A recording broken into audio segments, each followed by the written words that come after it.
देखिए, हम किसी एक के चलते सारे पुलिस प्रशासन, सारे अधिकारी को गलत नहीं बोल सकते हैं। काफ़ी अच्छे अधिकारी हैं, और अगर पुलिस प्रशासन दुरुस्त नहीं होता तो आप समझ सकते हैं कि आप घर में सुरक्षित नहीं बैठे रहते। तो ये जो है एक सिस्टम है, अगर कानून नहीं होता इस देश में तो आप अपने घर में सुरक्षित नहीं होते। तो इसलिए हम अगर ऐसे किसी एक के लिए अगर आप ऐसा कर रहे हैं, लेकिन अगर आपके पास हम कोई भी स्टेटमेंट सिर्फ माइंड से सोचेंगे कि सभी लोग करप्ट हैं, तो ऐसा नहीं है। अगर आपके पास सबूत है, आप ऐसा देखे हैं ना, क्या अधिकारी को घूस लेते नहीं पकड़ा गया कि नहीं पकड़ा गया? आप ऐसे न्यूज सुनते हैं। तो आप सबसे पहले करप्शन का बढ़ावा देने का काम करने वाले भी पब्लिक होते हैं। इस बात को आप समझिए। आप ऑफर करते हैं और वो मान लेते हैं कि आपने नहीं किया, दूसरा व्यक्ति ने कर दिया। बढ़ावा देने में सबसे बड़ी भूमिका उस पब्लिक का होता है, उस व्यक्ति का होता है। और अगर आप ये देखें कि अधिकारी को भी घूस लेते पकड़ा गया है, लेकिन ऐसा नहीं बोल सकते हैं कि जितने भी अधिकारी हैं, जितने भी पुलिस प्रशासन है, वो सभी करप्ट हैं। ऐसा आप डायरेक्ट नहीं बोल सकते हैं।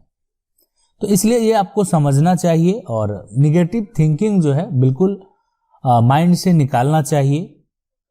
इनका जो सवाल है ऐसा ही कुछ है। ये कह रहे हैं कि कुछ केस में जो है एसडीएम, एसडीओ, पुलिस भी डिस्ट्रिक्ट लेवल पर करप्शन करते हैं और गरीब के साथ जो भी है दुर्व्यवहार करते हैं, और किसी का कुछ नहीं सुनते हैं। लेकिन ऐसा नहीं है, ठीक है।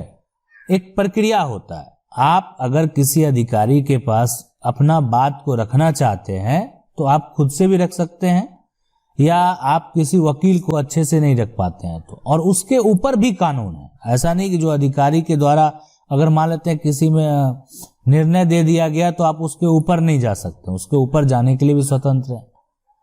लेकिन रही बात करप्शन की, तो जहां करप्शन होता है वहां उसके ऊपरी अधिकारी को आपको शिकायत करना चाहिए, या उससे संबंधित अगर आपके पास कोई सबूत है तो आप अभी अगर देखें तो सोशल प्लेटफॉर्म का जमाना है। अभी तो अगर कोई भ्रष्टाचार करता है तुरंत वायरल होता है और उस पर एक्शन लिया जाता है। तो इसमें कहीं ना कहीं जो भूमिका है, आपको आगे आना होगा। अगर आपको लगता है ये करप्शन कर रहे हैं, तो जब तक आप कोई पुख्ता सबूत नहीं देंगे तब तक आप उस पर किसी प्रकार का एक्शन नहीं ले सकते हैं। अगला सवाल देखते हैं। अगला सवाल है कि सर जी, मेरे अंकल और मेरे पापा का बंटवारा होने के बाद जो जमीन हमारे हिस्से में आई, उसमें से कुछ जमीन अंकल के नाम पर रह गई, पर कब्जा हमारा। जमीन अंकल के नाम पर रह गई पर कब्जा हमारा है। भाई हिस्से का तो उसके नाम पर कैसे करवाएं?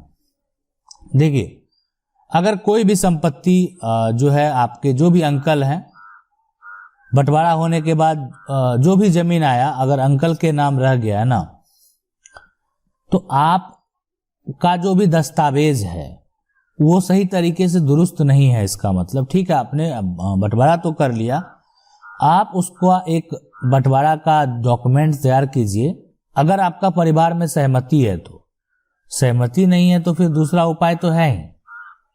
लेकिन अगर सहमति है तो आप दस्तावेज तैयार कीजिए, और आपका जो भी शेयर है वो सारा आप इस डॉक्यूमेंट में मेंशन कीजिए, और उसको दाखिल खारिज अपने नाम पे करवाने का प्रयास कीजिए। उनके नाम से उससे पहले भी है तो कोई दिक्कत नहीं है, वो दाखिल खारिज थी और आपके पास ये डॉक्यूमेंट है तो आपको कोई दिक्कत नहीं होगा।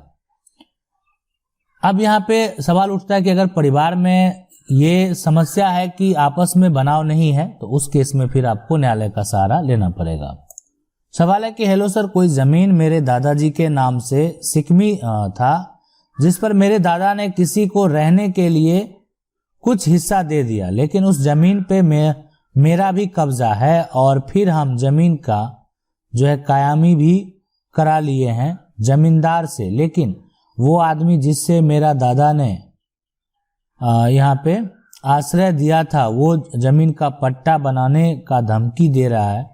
सर मुझे बताइए क्या? देखिए, पट्टा अगर बना दिया जाएगा, वो व्यक्ति अगर भूमिहीन है उस केस में, और उसके पास कोई भी संपत्ति नहीं है, उस केस में वो बना सकता है।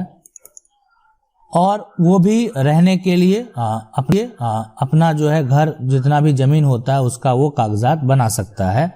रही बात अगर उससे आपको आपत्ति है तो आप जो है जिला अधिकारी के पास आवेदन करके उसको रद्द भी करा सकते हैं और उसके ऊपर न्यायालय में भी जाके रद्द करा सकते हैं। लेकिन जो काम यहाँ से हो जाएगा तो क्यों हम जो है तुरंत उसके लिए सिविल न्यायालय जाए। तो आप जिला अधिकारी के पास आवेदन करेंगे, केस फाइल करेंगे उस व्यक्ति के ऊपर अगर आपके नाम से संपत्ति दर्ज है तो।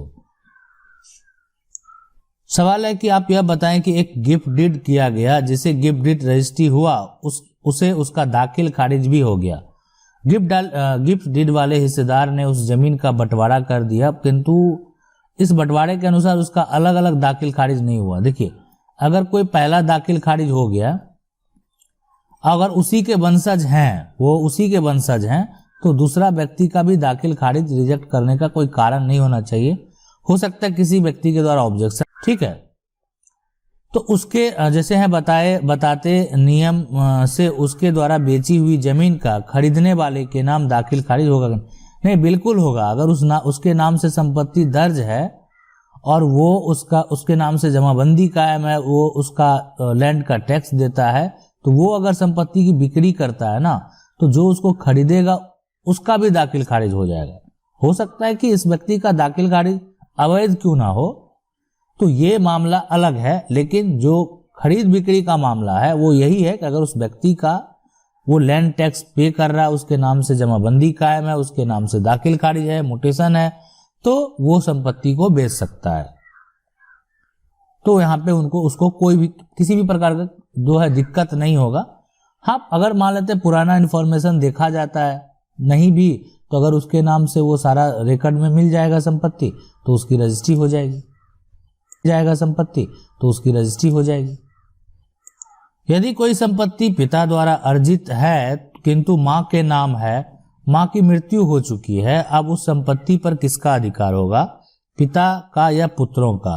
देखिए, अगर कोई संपत्ति पिता द्वारा अर्जित है, ठीक है, और ये अर्जित है और मां के नाम पे है, और अगर मां की मृत्यु हो गई है तो उसका एक होता है कि उसमें दिया गया, नॉमिनी का नाम भी दिया गया कि कौन इसका अधिकार होगा।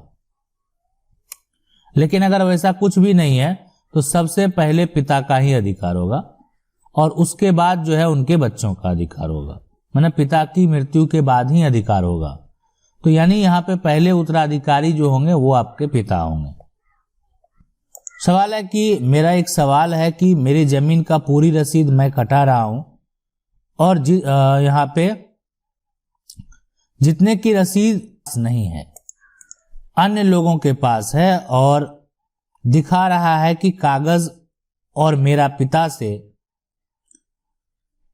देखिए, इस केस में अगर देखा जाए तो जो भी लोगों के पास है आप जो है उससे बात करें। सबसे पहले जो भी एक तरह से सरकारी अमीन है उससे और निजी अमीन से भी, दोनों से आप नापी करवा लें।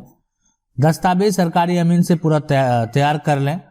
और अभी तो अन्य लोगों से आप बात करेंगे कि जो भी संपत्ति आपके नाम से दर्ज है वो आपके पास नहीं है दूसरे व्यक्ति के दखल में। अगर वो व्यक्ति मानने को तैयार नहीं है तो सबसे पहले आप जो है एसडीएम एसडीओ के पास ही कंप्लेन करें, सीओ के पास करें, थाना प्रभारी के पास करें। तो ये सारा अगर यहाँ पे करेंगे, हाँ, यहाँ से अगर कोई सॉल्यूशन आपका नहीं निकल पाता है, फिर भी देखिए कब्जा किया हुआ है, अगर मान लेते हैं यहाँ से ऑर्डर होने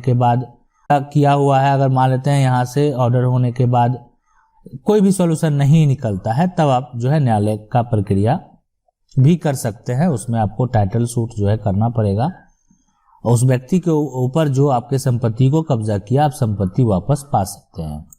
सवाल है कि सर मैं जिस आदमी से जमीन ले रहा हूं उसने हाफ मनी दे दिया है एग्रीमेंट पर, बट अब वो रसीद नहीं कटा रहा है। सर रजिस्ट्री करने के पहले, देखिए रजिस्ट्री करने के वाले पहले जो भी उसका लैंड का टैक्स होगा वो पे कर देना चाहिए। और इससे लेकिन अगर वो रसीद उसका कट रहा है, ऐसा है कि रसीद वो कभी नहीं कटा रहा, तो फिर दिक्कत हो सकता है कि उसका मोटेशन नहीं हुआ है और आप उससे खरीद रहे हैं, तो फिर हो सकता है कि आपका मोटेशन में दिक्कत हो जाए, आपका दाखिल खारिज में दिक्कत हो जाए। लेकिन अगर पहले का, मान लेते हैं कुछ साल पहले का रसीद है, अभी का नहीं है, तो जो भी उसका टैक्स है वो एक तरह से आप अगर बहुत ज़्यादा नहीं है तो आप भी पे कर सकते हैं उसको, ठीक नहीं कर रहे हैं तो आप भी पे कर दीजिए। आप खरीद रहे हैं इसलिए कि आप आने वाले समय में उस संपत्ति के मालिक आप ही होने वाले हैं, तो आप कर सकते हैं। रजिस्ट्री करने के पहले रसीद कटाना, देखिए रजिस्ट्री करने के पहले रसीद यहाँ पे अगर आपका पहले का कटा हुआ है, इसमें नियम अलग अलग हैं। बहुत जगह ऐसा है कि रजिस्ट्री के नियम कुछ राज्य सरकार पे भी डिपेंड होता है। बहुत ऐसे राज्य हैं जहाँ पे अगर आपका रसीद नहीं रहेगा तो रजिस्ट्री नहीं होगा, लेकिन बहुत ऐसे राज्य हैं जहाँ पे अगर आपका दाखिल खारिज नहीं भी हुआ है तो भी दोबारा रजिस्ट्री हो जाता है। उसके आधार पे, उस रजिस्ट्री के आधार पे, और फिर जो खरीदता है उसका भी दाखिल खारिज नहीं होता। तो ये सब समस्या उत्पन्न जो है वहाँ पे होता है। आशा करते हैं वीडियो अच्छा लगा होगा। वीडियो अच्छा लगा वीडियो को लाइक जरूर कर दें। चैनल को पहली बार देख रहे हैं सब्सक्राइब करके जो बेल आइकन है उसको जरूर दबा लें। मिलते हैं अगले वीडियो में, तब तक के लिए जय हिंद।